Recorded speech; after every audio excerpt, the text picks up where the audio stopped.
تو آئیے دیکھتے ہیں 3 مرتبہ سے زائد دھونا صحیح ہے یا نہیں۔ عبداللہ ابن عمرو ابن عاص رضی اللہ تعالیٰ عنہ فرماتے ہیں، یہ صحابی ہیں، جاء اعرابی الی النبی صلی اللہ علیہ وسلم۔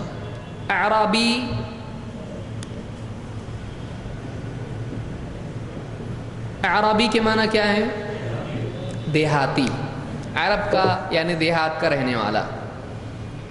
جاء اعرابی الی النبی صلی اللہ علیہ وسلم، ایک دیہاتی صاحب اللہ کے نبی صلی اللہ علیہ وسلم کے پاس آئے، یسألہ عن الوضوء، اور آ کر پوچھا وضو کے بارے میں۔ آنے کا مقصد کیا تھا؟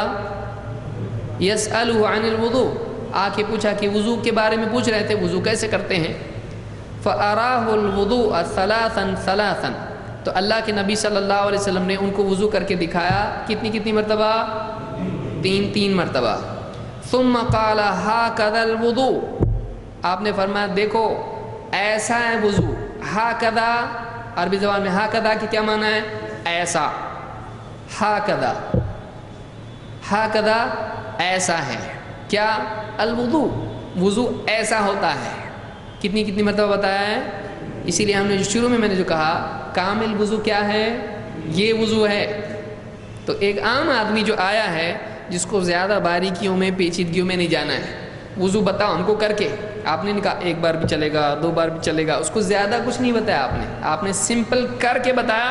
اور کتنی مرتبہ کیا؟ 3، اور بولا ایسا وضو ہے۔ تو معلوم پرفیکٹ وضو آپ نے کر کے اس کو بتا دیا، زیادہ مسئلے مسائل اس میں چھیڑے نہیں۔ تو یہ کتنی مرتبہ تھا؟ 3۔ ثم قال هكذا الوضوء، آپ نے کہا ایسا ہوتا ہے وضو۔ فمن زاد على هذا فقد اساء وتعدى وظلم، جس نے اس سے زیادہ کیا، اس میں کچھ بڑھایا۔ 3 مرتبہ دھونے کے بعد آپ نے کیا کہا؟ جس نے اس سے زیادہ کیا، اس میں بڑھایا، فقد اساء، اساء برا کیا، ساء کا مطلب ہوتا ہے سیئ، جسے سیئہ گناہ کو کہتے ہیں، برائی کو کہتے ہیں۔ فقد اساء، اس نے برا کام کیا، وتعدى، حد پار کر دی، وظلم، ظلم کیا۔ تو 3 باتیں آپ نے کی، اس نے برا کیا، حد پار کر دی، اور ظلم کیا اپنے اوپر۔ غلط کام کرنے والا کس پہ ظلم کرتا؟ کس کا برا کرتا ہو؟ اپنا ہی برا کرتا، تو ظلم کس پہ ہوا؟ اب اپنا برا کرنا، کسی اور کا برا کرنا کس پر ظلم ہے؟ اس پر، اپنے اوپر ہے، اس پر ظلم ہے۔ لیکن اپنا برا کرنا کس پر ظلم ہے؟ اور اپنا برا آدمی کب کرتا ہے؟ جب کوئی گناہ کرتا ہے، جب کوئی ایسی بات کرتا ہے جو اللہ نے کرنے سے منع کیا ہے۔ تو آپ نے کیا فرمایا کہ ایسا ہے وضو۔ اب جس نے اس سے زیادہ کیا، اس نے کیا کیا؟ برا کیا، حد پار کر دی۔ تو معلوم ہے کہ حد کتنی ہے؟